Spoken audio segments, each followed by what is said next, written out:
안녕하십니까. YTN 시청자를 위한 옴부ds맨 프로그램 시청자의 눈입니다. 이번 주에는 지난달 29일에 있었던 YTN 5월 시청자위원회 소식부터 전해드리겠습니다.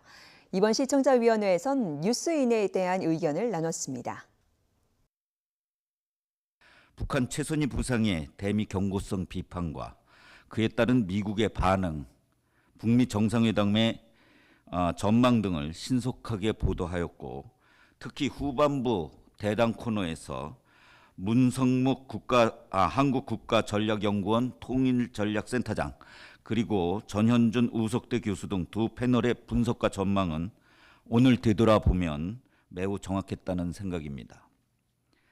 극히 일부이긴 하지만 YTN 대담에서 비전문가의 비전문적 논평과 분석으로 실망하였던 경험으로 볼 때 문성묵 센터장과 전현준 우석대 교수의 북미 정상회담 전망, 트럼프의 협상 전력에 대한 분석이 특히 인상적이었습니다. 역시 전문가의 힘을 느낄 수 있었습니다. 아쉬운 점이 있다면 북한과 미국 사이에서 중재자를 자처하는 우리 정부가 추구하는 궁극적 목표에 대해 심층 취재와 분석으로 시청자에게 제시하면 더 유익할 것이라는 생각입니다. 북한의 체제 보장은 통일 무역론을 얘기하는 건지, 비핵화의 추진은 미국과 북한의 입장 중 어느 쪽과 그 궤를 같이 하는지 궁금한 것은 저만의 생각이 아닐 겁니다. 중재자이지만 현실적으로 최대 당사자인 우리가 소외되거나 남의 일 보듯 하지는 말아야 될 것 같습니다. 왼눈에 외눈박이는 왼쪽으로만, 오른눈에 외눈박이는 오른쪽으로만 봅니다. 거리감을 유지하고 균형 있게 보고 초점을 잃지 않기 위해 두 눈을 가지고 있듯 대한민국의 결정적 시기에 우리 언론, 특히 YTN은 균형성과 공정성으로 두 눈 똑바로 뜨고 있어야 한다는 생각입니다. 다음으로는 미국이 수입 자동차에 대해 최대 25% 관세 부과를 검토한다는 뉴스는 북한 문제만큼 대미 수출에 의존하는 우리 경제에 미치는 파장이 큰 중요한 뉴스라고 생각합니다. 움직임에 따른 보도는 적절하였으나 우리 정부와 기업의 대응 방안을 좀 더 상세히 덧붙였으면 더욱 의미가 있었을 것이라는 생각입니다. 또한 전문가 대담 중에 마스크 고르는 법을 설명하면서 보건용 마스크를 살 때 뭐를 확인해야 되는지 그 문구를 또 보여주고, KF 숫자가 높을수록 미세먼지 차단 효과가 크다, 이런 것도 시청자들에게 좋은 유익한 정보였습니다. 다만 오정곤 앵커와 K웨더 센터장의 대담한 내용 중에 식중독 예방 방법, 이게 나왔는데 이거는 특별히 내용이 신기한 것도 없고 전문적인 내용도 없고 너무 평범해서 전문가 대담이라는 의미가 좀 퇴색되는 내용으로 보았습니다. 그 다음에 시청자들을 위한 알기 쉬운 용어 선택도 필요한데, 충남 아산 119 구급차 교통사고 후 전도, 이런 화면 자막이 나왔습니다. 전도라는 용어를 대부분의 시청자들이 알겠지만은 어르신이나 초등학생들 중에는 전도라는 용어를 좀 이해하지 못하는 사람도 있었을 것으로 보았고요. 좀 쉬운 용어로 바꾸거나 적어도 전복이라는 용어를 썼으면 조금 더 잘 알지 않았을까, 이런 생각을 해봤습니다. 그 다음에 오늘의 현장으로 멘트 없이 걱정되는 네 군데 분야가 이렇게 영상만 나왔습니다. 지구환경 걱정, 일회용품 줄이기 행사, 저녁 후에 취업 걱정 군인들, 그 다음에 팬들이 좋아할지 걱정하는 방탄소년단 화면, 이래도 되나 걱정하는 국회 장면, 이렇게 나왔는데, 영상을 화면에 제공하고 자막으로 설명이 나왔는데 사진을 보고 설명이 읽기도 전에 너무 빨리 화면이 전환돼서 아주 신속하게 민첩하지 않은 노인들이나 이런 분들은 화면을 다 읽기도 전에 화면이 바뀌는 아쉬움이 있지 않았을까, 이런 생각을 해봤습니다.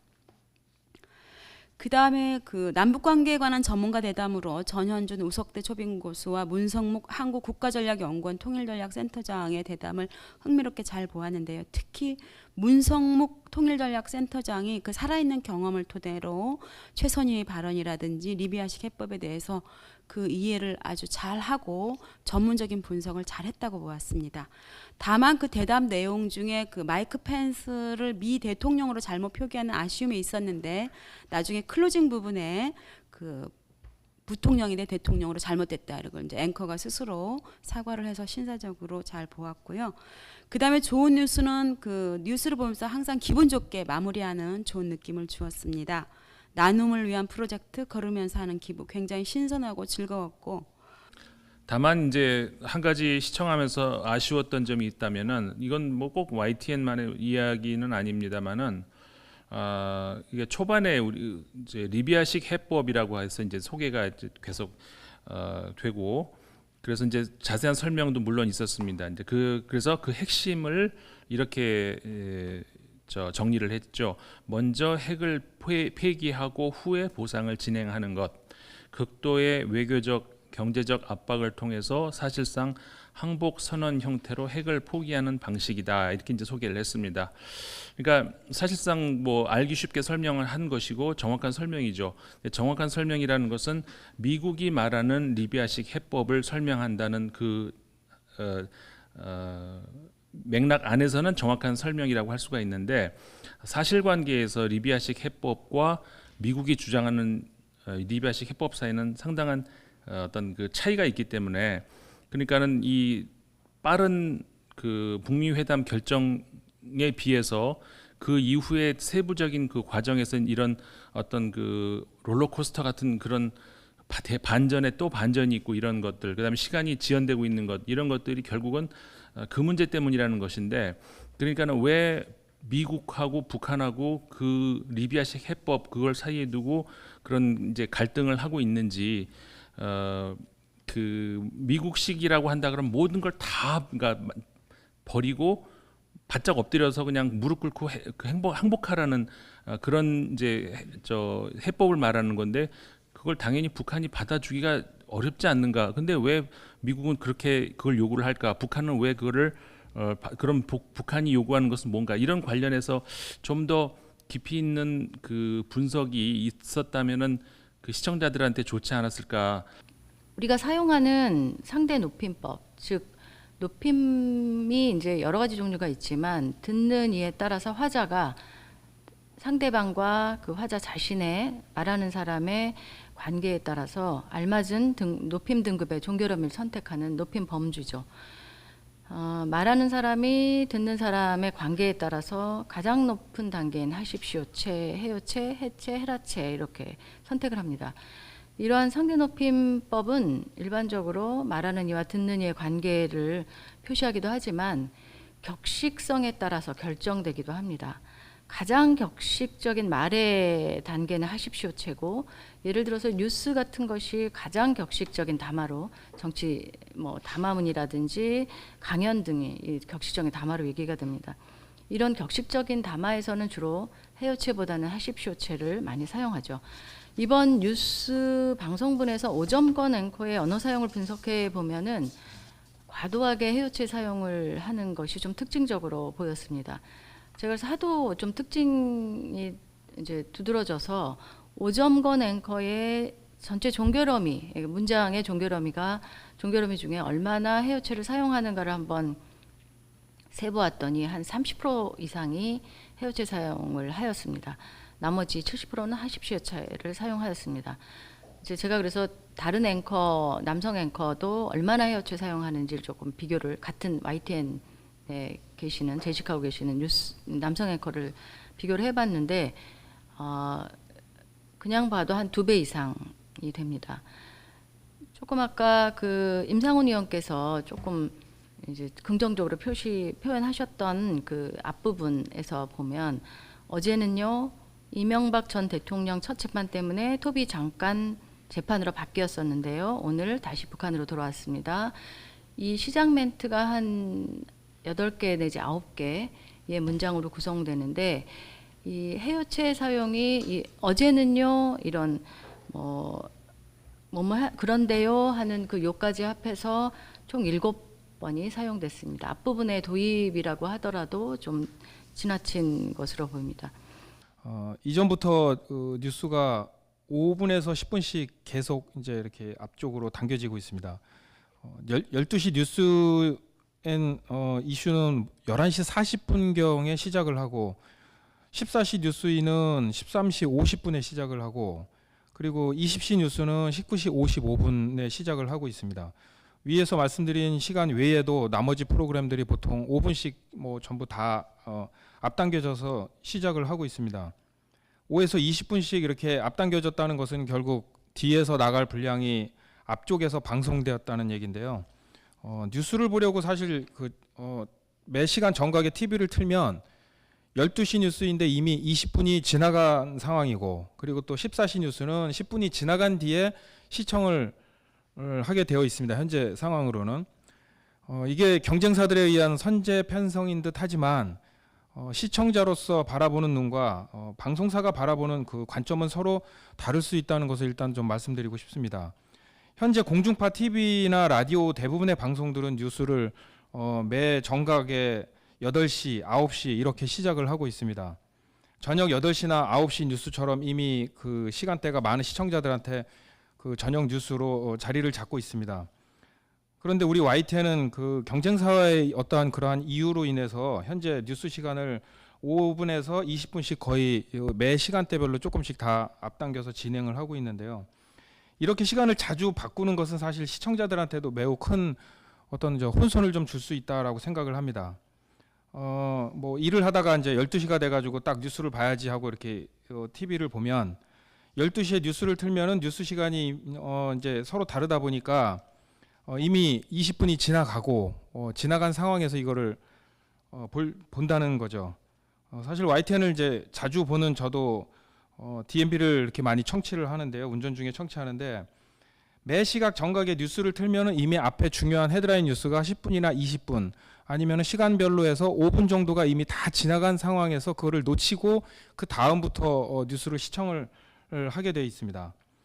그렇다고 뭐 YTN 뉴스의 시작 시간이 다 우리 시청자 입장에서 이거를 다 외울 수 있는 것도 아니고 시간이 각기 다르다 보니까 매 시작 시간이 뭐 40분이나 50분 이렇게 또 그렇다고 일괄적으로 다 세팅되어 있는 것도 아니고 어떨 때는 5분이 빠르고 어떨 때는 10분, 어떨 때는 20분 이렇게 하루 종일 이 프로그램 편성 시간이 다 틀리다 보니까 아마 시청자들 입장에서도 굉장히 아마 이 부분에 대해서 혼선이 있을 거라고 생각을 합니다. 그런데 이 뉴스 프로그램은 이 타이틀에서 얘기하는 것처럼 뉴스인 사람 중심의 뉴스이기 때문에 프로그램의 특성상 사람이 가지고 있는 어떤 뉴스 메이커로서의 특징이 좀 부각될 필요가 있다고 생각합니다. 그렇지 않으면 기존의 뉴스랑 너무 천편일률적으로 같은 내용을 다루는 현상이 나타날 수 있기 때문에 그런 부분을 조금 고민할 필요가 있지 않을까라고 생각합니다. 그래서 뉴스인이라는 타이틀에 맞게 뉴스의 이슈 자체에 주목하는 것도 중요하겠지만 그건 못지않게 그 이슈의 이면이라든가 이슈와 관련해서 다른 관점이라든가 대립된 의견이라든가 아니면 그 사람과 상반된 주장을 하는 인물들을 등장시켜서 뉴스를 구성하는 등 좀 내용을 다채롭게 구성할 필요가 있지 않을까 이런 생각을 좀 해봤습니다. 앞에서도 몇 분이 지적을 하셨던 것 같은데 그 YTN이 이 프로그램에서 두 가지 실수를 좀 했습니다. 한 가지는 그 마이크 펜서 부통령에 대해서 자막을 그 인터뷰가 나가는 내내 미 대통령이라고 했던 부분, 그래서 앵커가 나중에 사과한 부분이 있었고요. 또 한 가지는 그 마이크 펜서 대통령이 인터뷰한 내용이 영어로 인터뷰한 내용이 한글 자막으로 처리가 됐었는데 제가 그 자막을 보고서 되게 당황했던 게 내용도 맞지 않고 자막이 완성되어 있지도 않았습니다. 그러니까 이와 같은 식으로 자막을 구성한다라는 것은 사실상 시청자들로 하여금 중요한 메시지 내용, 보도와 관련되어 있는 중요한 메시지 내용에 대해서 오해할 소지가 있기 때문에 자막을 그렇게 구성하는 것은 아예 자막을 구성하지 않는 것보다도 못한 그런 결과를 초래할 수 있기 때문에 신중할 필요가 있다고 생각합니다. 그리고 북핵 관련 뉴스에 파묻혀 가지고 국민들의 생활과 관련된 뉴스가 상대적으로 크게 줄어드는 그런 부작용이 나타나고 있습니다. 오늘 심의하는 뉴스인을 보면은 1시간 45분 뉴스에서 국내 경제 뉴스는 금통위 기준금리 동결밖에 없습니다. 최근 우리 경제 통계를 보면은 제조업 가동률은 2009년 금융위기 이후 가장 낮은 수준입니다. 최저임금 등의 여파로 청년 실업률은 11%를 웃돌고 있습니다. 기름값이나 시장 물가는 엄청 뛰고 있습니다. 서민들의 삶은 정말 팍팍해지고 있다고 말씀드릴 수 있겠습니다. 이럴 때일수록 언론이 정부 정책에 대한 경고나 갈 길을 제시해주는 언론 본연의 역할을 해야 한다고 생각을 합니다. YTN도 이를 외면하지 말고 위로는 경제 정책부터 아래로는 국민들의 밑바닥 생활 경제에 도움이 되는 그런 프로그램 제작과 보도에 시청률과 관계없이 적극 나서야 한다고 생각합니다. 다음, 삼성과 LG가 언론에 재벌 때리기에 순환을 겪더니 요즘엔 한진 일가가 수모를 당하고 있습니다. 땅콩 회항에 이어가지고 물컵 투척 사건이나 직원 폭행 등등 한진 산모녀의 갑질 행포는 비난받아 마땅하다고 봅니다. 그러나 보는 시각에 따라서 이번 한진 일가에 대한 무차별 공격은 가진 자, 즉 재벌에 대한 적개심이 여론을 등에었고 확대 재생산되고 있는 그런 측면이 일부 있지 않나 하는 그런 생각이 듭니다. 이런 적개심이 깔린 일부 부풀린 보도나 이때다 싶어가지고 관이 개입해서 뒷북 가택 수사를 하고 심지어 시시콜콜 그 가사 도우미 불법 고용까지 들추어내가지고 망신 주듯이 포토라인에 세고 있다면 이건 아주 위험한 발상이라고 봅니다.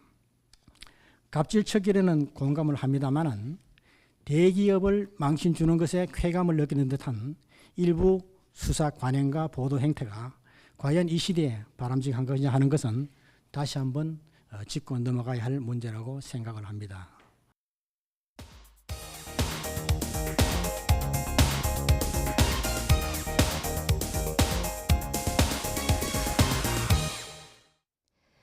지상파 DMB 채널인 YTN DMB 프로그램을 평가하는 내가 본 YTN 순서입니다.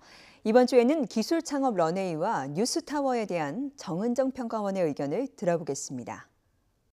시청자 여러분 안녕하세요. YTN DMB 시청자 평가원 정은정입니다. 요즘은 어딜 가나 광고가 넘쳐납니다. 하지만 광고주를 만족시키면서 소비자들도 거부감을 적게 가질 수 있는 광고를 찾기란 어렵습니다. 그런데 최근 1인 마케터의 다양한 기법으로 이를 실현하는 서비스가 등장했습니다.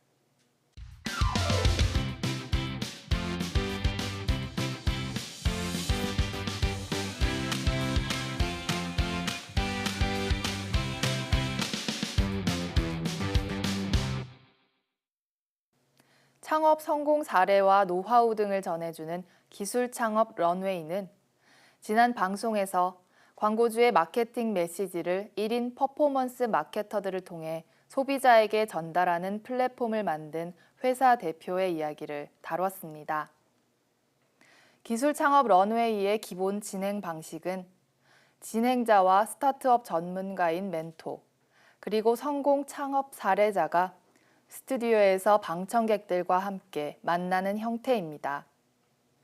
지난 방송의 창업자는 광고주와 1인 퍼포먼스 마케터를 연결해주는 텐핑의 고준성 대표였습니다. 텐핑의 비즈니스 모델은 쉽게 말해 광고주들이 사업을 소개하는 모바일 전단을 프로그램에 업로드하면 1인 마케터들이 이를 다양한 광고 기법으로 소비자들에게 전달하고 광고 효과가 발생하면 광고비 수익을 마케터에게 분배하는 방식입니다. 2015년 창업 후 누적 매출 100억 원을 돌파함은 물론 1인 마케터 30만 명, 1000여 개 광고주가 이용하고 있는 텐핑은 광고회사와 포털 사이트에서 근무한 대표의 경력과 삶이 녹아든 사업이라고 합니다. 사업의 내용을 좀 더 자세하게 알아보기 위해 진행자가 직접 창업자의 회사를 찾아가 봅니다. 회사는 1인 마케터에 최적화된 공유 공간을 지향하는 공유 오피스 형태를 띠고 있었습니다. 디지털 노마드, 즉 사무실 등의 장소에 구애받지 않고 무선 기술을 이용해 자유롭게 근무하는 기술을 제공하는 회사이기 때문에 대표 또한 정해진 자리가 없이 이곳저곳을 오가며 근무하는 모습이 인상적이었습니다. 이어서 텐핑의 시스템, 광고 수익 배분을 위해 소비자가 광고를 봤다고 인정하는 기준 등에 대한 설명을 들을 수 있었습니다. 하지만 1인 퍼포먼스 마케팅이라는 것이 실제로 어떻게 이루어지는지는 알 수 없었습니다. 실제 사례를 풍부하게 보여주거나 자막 등을 통한 재정리가 있었다면 해당 사업 모델이나 1인 퍼포먼스 마케터라는 직종에 대한 이해가 쉬웠을 것 같습니다.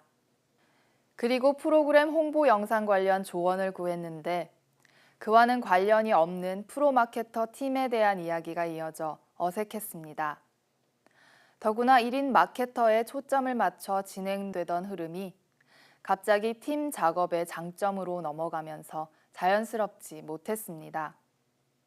반면에 진행자가 초보 마케터의 입장에서 교육 현장을 찾아 마케터 교육의 장점과 선순환 구조를 소개한 점은 마케터 교육 서비스를 간접적으로 체험해 볼 수 있는 유익한 부분이었습니다. 다시 스튜디오로 돌아와 이 회사의 특징을 들어봤습니다. 자유분방한 분위기와 팀 리더를 제외하고는 직책이 따로 없는 사내 문화, 인사 발령이나 승진 대신 새로운 역할과 책임이라는 용어를 쓰는 점 등도 이 회사의 지향점을 보여주는 좋은 사례였습니다. 부당하게 광고 수익을 창출하려 하는 어뷰징을 적발하는 시스템이나 소비자의 움직임을 분석하는 시스템을 개발함으로써 1인 마케터가 좋은 클릭을 유도하고 있는지 확인하는 점도 장기적으로 회사의 신뢰도와 수익을 높이는 방법이었습니다. 마지막으로 고 대표의 짤막한 강연이 이어졌습니다. 텐핑은 5번째 창업이라고 합니다. 그는 4번의 창업 실패를 통해 얻은 소중한 교훈들을 전해줬습니다. 하지만 구체적으로 어떤 어려움을 어떻게 극복했다든지 하는 사례가 있었다면 보다 시청자의 공감을 끌어낼 수 있었을 것 같습니다. 지난 기술 창업 런웨이는 새로운 사업을 소개하는 신선함이 있었던 반면 생소할 수 있는 사업 아이템에 대한 설명과 정보 제공이 부족하지 않았나 하는 아쉬움이 듭니다.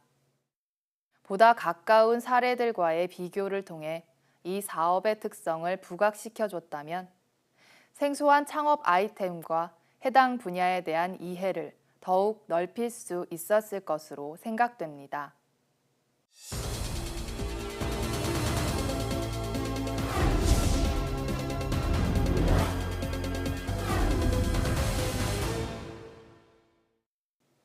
지난 5월은 가정의 달이었습니다. 어린이날과 어버이날, 부부의 날 등 다양한 기념일이 있었는데 시청자 여러분들은 가정의 안팎을 돌보는 시간을 충분히 가지셨는지 궁금합니다. YTN은 가정의 달을 보내며 가정의 일그러진 모습, 아동 학대 실태를 살펴보는 뉴스를 보도했습니다. 언젠가부터 아동 학대에 대한 뉴스가 끊이지 않고 있습니다. 이는 물론 아동 학대에 대한 관심이 높아졌기 때문이기도 하지만 아동을 학대하는 수준과 범위가 상상을 초월하고 있기 때문이기도 합니다. 뉴스에 따르면 중앙아동보호전문기관이 확인한 아동 학대 발생 건수는 지난해에만 2만 2천여 건에 이릅니다. 연도별 아동 학대 건수를 나타낸 그래프의 곡선이 큰 증가세를 보여주고 있습니다. 5년 전과 비교해 3.5배, 2000년대 초반과 비교하면 무려 10배 이상 증가했습니다. 이는 아동학대 신고 의무가 강화되고 사회 전반의 관심이 높아졌기 때문으로 분석된다고 합니다.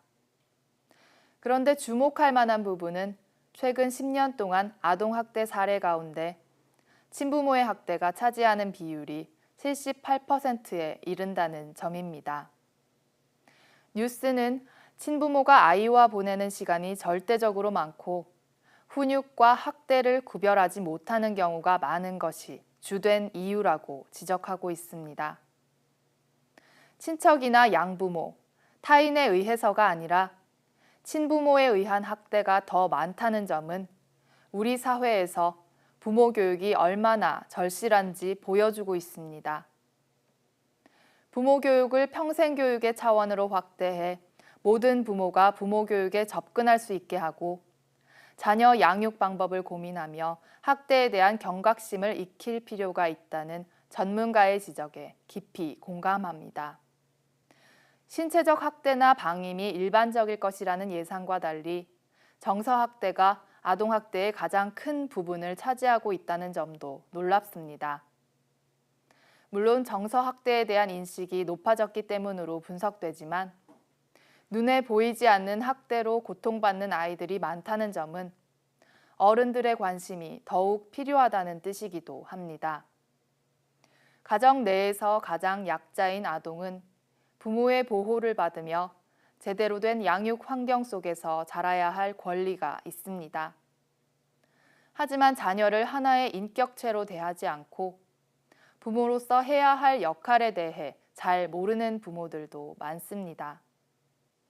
그런 점에서 YTN의 이번 뉴스가 아동학대와 관련해 부모 교육의 필요성을 제기한 점은 꽤 의미 있다고 생각됩니다. 시청자의 눈은 시청자 여러분의 참여를 기다리고 있습니다. YTN 홈페이지 시청자 의견 코너에 글을 남겨주시면 좀 더 정확하고 공정한 방송을 만드는 데 참고하겠습니다. 이번 주 순서는 여기서 마치겠습니다. 함께해 주신 여러분 고맙습니다.